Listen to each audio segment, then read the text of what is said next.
Assalamualaikum warahmatullahi wabarakatuh. Waalaikumsalam Waalaikumsalam warahmatullahi wabarakatuh. warahmatullahi wabarakatuh. Selamat malam, yang saya hormati dosen Mufli Wahid Hamid SPSI, MPSIT, dan teman-teman yang saya banggakan. Alhamdulillah kita masih diberi kesempatan untuk melakukan presentasi meski dengan secara online. Saya Rizka Susyaring Fitriana, moderator kelompok 7. Arsia Nur Hikmah, Muhammad Gimnastiar Arma, Muhammad Fahri, Muhammad Nugra Ihsanul Amal Sakir, dan Indir Saldi. Di Zoom kali ini saya akan mempresentasikan hasil diskusi kami dengan materi yaitu pandangan psikologi kognitif dalam belajar.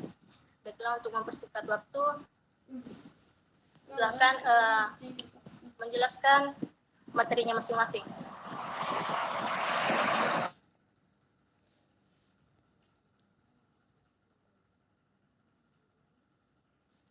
Ya baik, terima kasih atas kesempatan yang diberikan. Saya Arsia Nur Hikmah sebagai pemateri pertama.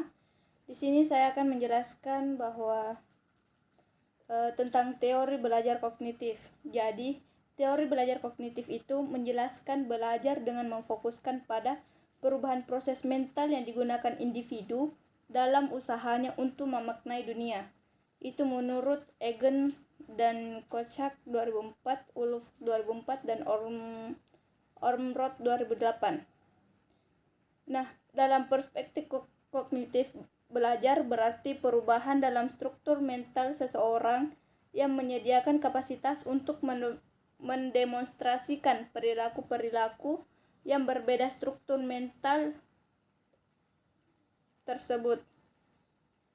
Nah, psikologi pendidik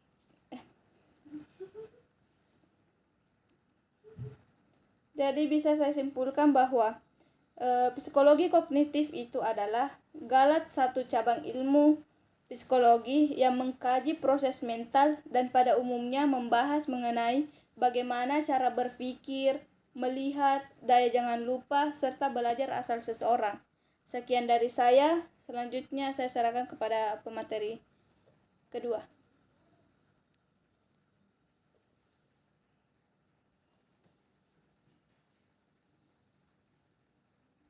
Assalamualaikum warahmatullahi wabarakatuh. Waalaikumsalam. Baiklah, saya akan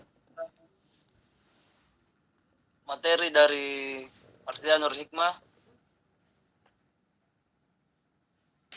Jerome Bruner tahun 1960 dalam Gage dan Berliner 1998 merekomendasikan bahwa sekolah untuk menggunakan metode penemuan discovery learning lebih banyak dalam belajar suatu jenis belajar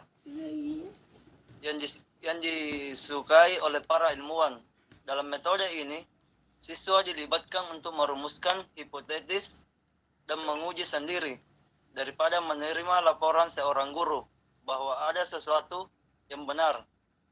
Discovery learning membuat belajar lebih hidup, menarik, dan bermakna bagi siswa. Tahap-tahap perkembangan kognitif menurut Piaget. Piaget membagi tahapan perkembangan kognitif anak menjadi bagian atau 4 tingkat, yaitu 1. Tahap sensorik motor usia 0-2 tahun. Tahap preposisional konkret usia 2-7 tahun. Dan tahap operasional konkret usia sampai 7-11 tahun. Tahap operasional formal usia 11 tahun ke atas. Piaget menjabarkan implikasi teori kognitif dan pendidikan. Piaget menjabarkan beberapa implikasi teori pada pendidikan sebagai berikut. Memusatkan perhatian kepada cara berpikir atau proses mental anak, tidak sekedar kepada hasilnya. Guru harus memahami proses yang digunakan anak sehingga sampai pada hasil tersebut. Pengalaman-pengalaman belajar yang sesuai dikembangkan dengan memperhatikan fungsi kognitif, dan jika guru penuh perhatian terhadap pendekatan yang diberikan sehingga sampai pada kesimpulan tertentu. Sekian dan terima kasih. Saya kembalikan kepada pemateri ketiga.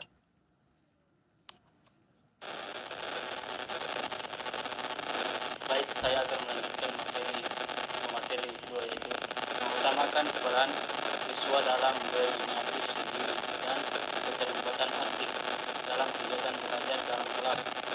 Piaget menekankan bahwa pengajaran pengetahuan jadi really mind knowledge, anak didorong menentukan sendiri pengetahuan itu melalui interaksi spontan dengan lingkungan. Memaklumi akan adanya perbedaan individual dalam hal kemajuan perkembangan. Teori Piaget mengasumsikan bahwa seluruh siswa tumbuh dan melewati urutan perkembangan yang sama. Namun, pertumbuhan itu berlangsung dengan melakukan upaya untuk mengatur aktivitas di dalam kelas yang terdiri dari individu-individu ke dalam bentuk kelompok-kelompok kecil siswa daripada aktivitas dalam bentuk klasikal. Mengutamakan peran siswa untuk saling berinteraksi. Menurut Piaget, pertukaran gagasan-gagasan tidak dapat dihindari untuk perkembangan penalaran. Walaupun penalaran tidak dapat diajarkan secara langsung, perkembangannya dapat distimulasi. Baik, itu dari saya serahkan ke pemateri keempat.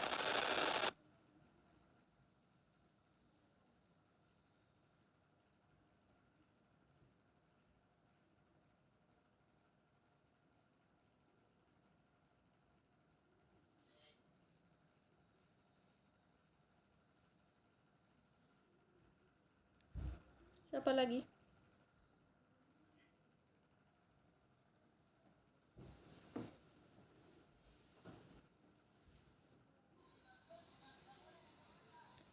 Siapa lagi?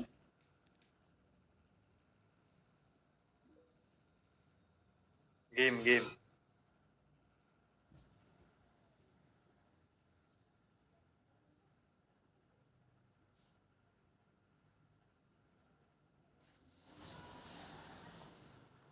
Baik, saya akan melanjutkan materi selanjutnya. Teori belajar kognitif, development dari Jean Piaget. Menurut Jean Piaget, seorang psikolog developmental, bahwa proses berpikir merupakan aktivitas intelektual dari berpikir konkret menuju abstrak. Pertumbuhan kapasitas mental memberikan kemampuan-kemampuan mental baru yang sebelumnya tidak ada. Pertumbuhan intelektual bersifat kualitatif, bukan kuantitatif, sebagaimana dijelaskan dalam Soemanto pada tahun 2006. Menurut Piaget, intelijensi terdiri dari tiga aspek, yaitu struktur atau skema adalah suatu pola tingkah laku yang dapat diulang.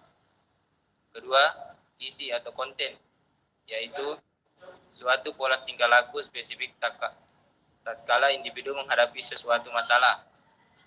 Selanjutnya, fungsi, yaitu yang berhubungan dengan cara seseorang yang mencapai kemajuan intelektual. Aspek ketiga ini terdiri dari dua macam invarian, yaitu pertama, organisasi, berupa kecakapan seseorang atau organisme dalam menyusun proses-proses fisik dan psikis dalam bentuk sistem-sistem yang koheren. Dua, adaptasi. Adaptasi yaitu penyesuaian individu dengan lingkungannya. Adaptasi ini terdiri dari dua proses komplementer, yaitu asimilasi. Asimilasi merupakan proses penggunaan struktur atau kemampuan individu untuk menghadapi masalah dalam lingkungannya. Akomodasi.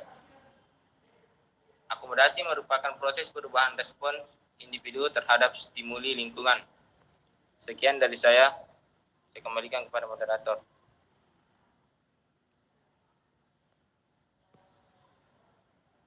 Teori belajar di Square Learning, Brunner, Jerome Brunner, Piaget dan Gardner, 1998. juga mengklaim bahwa pikiran dan aktivitas intelektual tidak hanya merupakan sistem pemrosesan informasi tetapi berkembang seiring pengalaman individu anak. Ia melihat berpikir sebagai internalisasikan oleh suatu budaya tertentu. Pertumbuhan intelektual ditandai dengan peningkatan kemandirian, anggapan, rangsangan pertumbuhan tergantung pada pengembangan sistem informasi, pengolahan, dan penyimpanan internal yang menggambarkan realitas. Perkembangan intelektual melibatkan peningkatan kapasitas untuk mengatakan pada diri sendiri dan orang lain apa yang kita telah lakukan dan apa yang kita lakukan dalam kata-kata dan simbol-simbol. Interaksi sistematis antara guru dan siswa diperlukan bagi perkembangan kognitif. Bahasa adalah kunci perkembangan kognitif. Brunner dalam Jack dan Berliner 1998 juga mengatakan bahwa pertumbuhan kognitif ditandai dengan meningkatkan kemampuan untuk menangani beberapa alternatif secara bersamaan, untuk melakukan kegiatan bersamaan dan untuk melakukan perhatian secara berurutan dalam berbagai situasi. Dari pengamatannya Brunner. Sekian dari saya kembalikan ke moderator.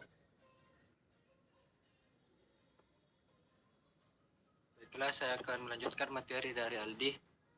Brunner mengidentifikasi 3 tahap pertumbuhan cara anak-anak mempresentasikan apa yang ada dalam pemikiran mereka dan dunia di sekitar mereka. Tahap inaktif merupakan tahap paling awal di mana anak memahami lingkungan melalui tindakan.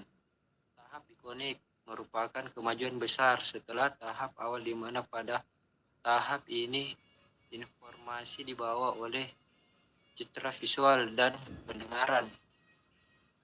Anak mengembangkan memori visual tapi masih membuat keputusan berdasarkan kesan sensor bukan bahasa. Tahap simbolik dicapai sebagai pemahaman melalui tindakan dan persepsi, memberi jalan untuk pemahaman dunia melalui sistem simbol, bahasa, logika, dan matematika. Sekian dari saya, moderator.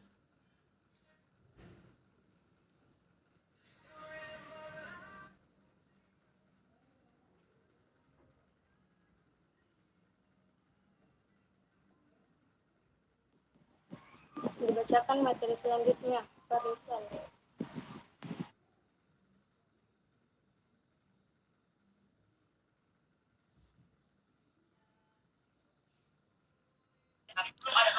Ya, saya akan melanjutkan materinya yaitu tahap-tahap perkembangan kognitif menurut Piaget. Piaget membagi tahapan perkembangan kognitif anak menjadi 4 tingkat, yaitu tahap sensor motor usia 0-2 tahun, tahap responsional konkret usia 2-7 tahun, tahap operasional konkret usia 7-11 tahun, tahap operasional formal usia 11 tahun ke atas. Piaget menjabarkan implikasi teori kognitif pada pendidikan. Piaget menjabarkan beberapa implikasi teori pada pendidikan sebagai berikut. Memusatkan perhatian kepada cara berpikir atau proses mental anak, tidak sekedar kepada hasilnya. Guru harus memahami proses yang digunakan anak sehingga sampai pada hasil tersebut. Pengalaman belajar yang sesuai dikembangkan dengan memperhatikan tahap fungsi kognitif, dan jika guru penuh perhatian terhadap pendekatan yang diberikan sebagai sampai pada kesimpulan tertentu, barulah dapat dikatakan guru berada dalam posisi memberikan pengalaman yang dimaksud. Memaklumi akan adanya perbedaan individu dalam hal kemajuan perkembangan. Teori Piaget mengasumsikan bahwa seluruh siswa tumbuh dan melewati urutan perkembangan yang sama, namun pertumbuhan itu berlangsung dengan melakukan upaya untuk mengatur aktivitas dalam kelas yang terdiri dari individu ke dalam untuk kelompok-kelompok kecil siswa dan aktivitas dalam bentuk klosikal. mengutamakan peran siswa untuk saling berinteraksi. Menurut Piaget, pertukaran gagasan tidak dapat dihindari untuk perkembangan penalaran. Walaupun penalaran tidak dapat diajarkan secara langsung, perkembangan dapat distimulasi. Sekian dari saya serahkan kepada moderator. Baik, itulah penjelasan dan pengertian dari pandangan psikologi dalam belajar. Sedikit saya memberikan kesimpulan bahwa psikologi kognitif ini adalah satu cabang ilmu psikologi yang mengajarkan kita tentang proses mental seseorang, yang memberikan informasi, yang mengajarkan kita untuk memberikan informasi, cara kita berpikir, cara untuk melihat, cara kita untuk mengenal asal seseorang. Di samping ini juga psikologi kognitif ini bermanfaat untuk memikat ilmu pengetahuan, yang dimana kecerdasan kognitif ini bisa membuat daya ingat kita atau memori kita menjadi lebih baik untuk mengetahui ilmu pengetahuan tersebut. Psikologi kognitif ini bertujuan untuk membentuk hubungan yang teruji, teramalkan dengan tingkah laku dari orang-orang yang berada di ruangan kehidupan tersebut, untuk bisa memahami apa yang dimaksud dengan psikologi kognitif secara spesifik atau sesuai dengan situasi psikologinya. Itulah kesimpulan dari materi tersebut, dan inilah juga hasil presentasi kelompok kami. Jika saya ucapkan alhamdulillahirrahmanirrahim dan terima kasih kepada teman-teman yang membantu untuk melancarkan presentasi pada hari ini.